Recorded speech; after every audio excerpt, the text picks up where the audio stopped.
arrival of the Prime Minister, the Most Honourable Andrew Holness.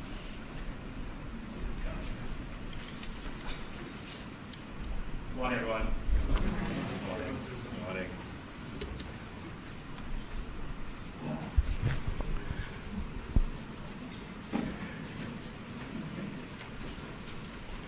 Good morning, ministers, members of the press, and Jamaicans here and abroad watching us, listening to us virtually. Yesterday, my administration marked the 4th anniversary of its victory at the polls on September 3rd, 2020.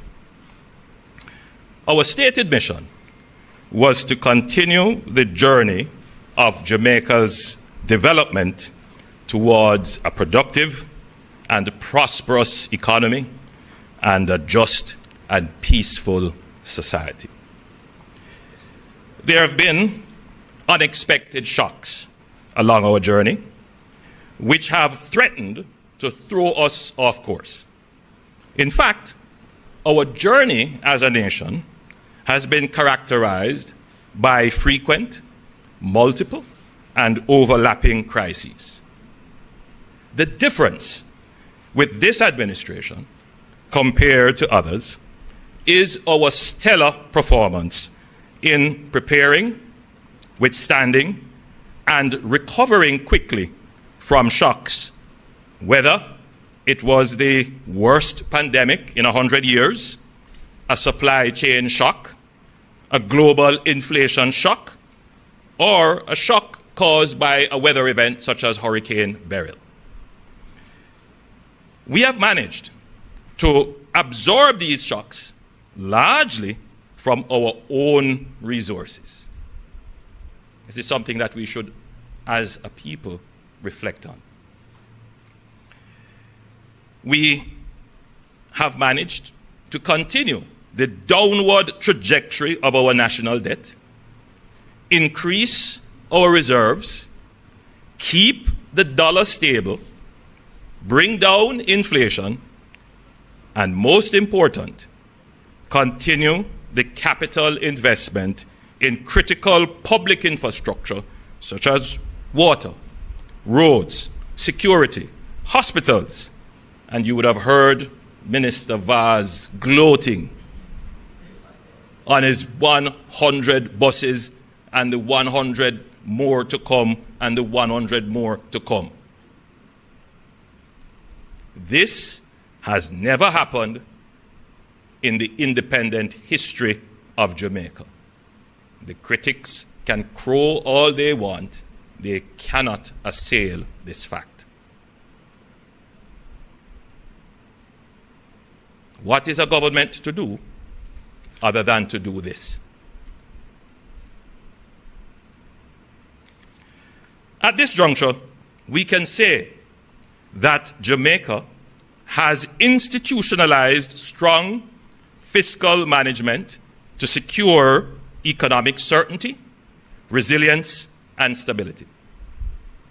The next step in our journey is to focus on achieving high growth. While we have been achieving some levels of growth, we are not satisfied with the anemic levels of growth that we have been achieving.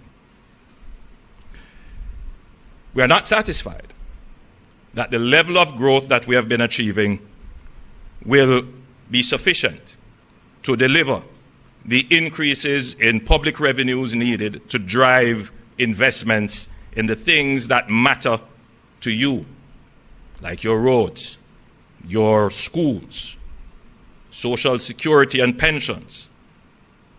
Further, low growth and low growth trajectories are easily wiped out by events such as Hurricane Beryl. As you would have seen, the pandemic would have affected our growth.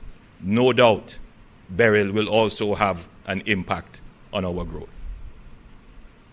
In the coming months, as the government moves to structure itself for greater focus on growth, efficiency, peace and productivity, which will deliver the benefits that you would like to see for yourself. As I have said, benefits such as better wages, better education, better healthcare, better roads and water.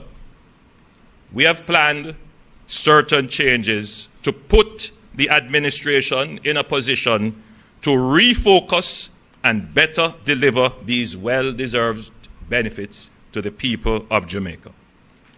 These changes are occurring at all levels of the government.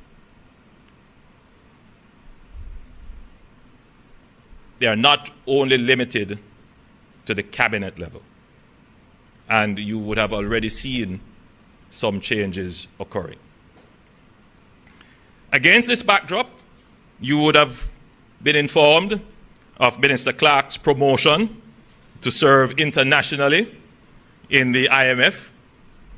Yesterday, we announced the resignation of Marsha Smith as Member of Parliament for North East St. Anne.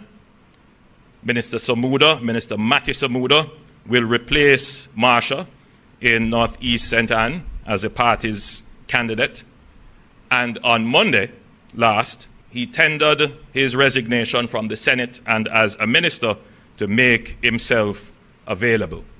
And at a later stage, I will announce a new appointment.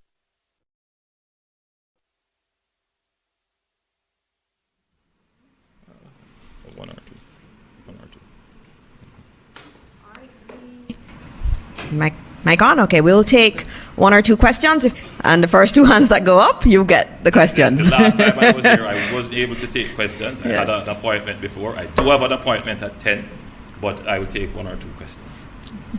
Morning, Prime Minister. Morning. Not in parts. Morning, Prime Minister. Morning, everybody. Arthur Hall from the Jamaica Observer. PM, there's another constituency which has a vacancy, Trelawney Southern. Notice you had announced a by-election for one that became vacant this week, and you haven't announced a by-election for one that has been vacant for a year now. There is also a division that is vacant. And so, to put everyone at ease, within the restructuring that is taking place, all outstanding seats will be addressed. Thank you, sir.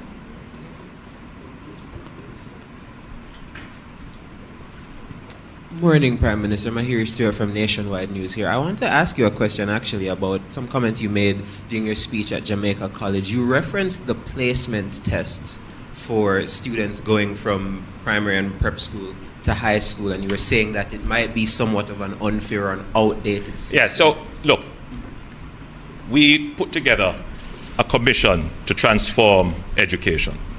The way in which for decades we have distributed the best educational places in the country has created a social divide in the society. Education is not only for the bright. And once we get over that and we recognize that every school must perform to the highest standard, so it doesn't really matter which name brand school you go to, you're going to get the best quality education. When we talk about transformation in education, that is the core of it. It is a travesty in my mind that we place so much pressure on our young ones at an early age, where some may naturally exhibit the ability to grasp information quickly and regurgitate it. That is not a measure of intelligence or creativity. And we distribute our best educational spaces in that way to the detriment of the rest of the society. And we have been doing this for ages. If the government were to ever say, let me change that, and put the lowest performing students at the best places, there would be chaos. That wouldn't work. So the strategy of the government must focus on improving all schools. And that focus of improvement must start with the basics in education. We are piling on too much on our kids at an early age. We need to ensure that they can read, that they can function well in a numerate way, that they can articulate, and that they can interface with technology. Once we get them those core learning skills, the world of knowledge is open to them. And that is why we had focused so heavily on literacy. And in the transformation to come, you're going to see an emphasis on streamlining what our children learn at an early age. You're going to see an emphasis on the development of the skills necessary to drive our education system. As I've said, the administration for the last 5 or 6 years, we focused heavily on developing the economic horsepower to deliver the things that we are talking about now. And as you can see, we are delivering. Ladies and gentlemen, I thank you. Prime Minister, before you go, can I just ask you one question? I'm Shoshana Small from Lino. Moderator.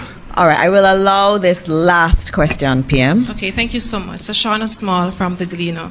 Prime Minister, can you explain to us why is it that St. Anne Northeastern has been singled out for a by-election, and why aren't by-elections being held in all the vacant constituencies? Northeast St. Anne is not singled out. As I have said, we are at a stage where we are now ready to do all the by-elections, and all of them will be done. It is just that this one is going to be done first, but all the by-elections will be done. Can you give us a time frame as to when that will happen? As they come due, they will be done. And I would say within months. Within months. All right, thank you. Thank Prime you Minister, very much. before you go, just Thank you. He has to go. Thank you. Thank you very much, everyone.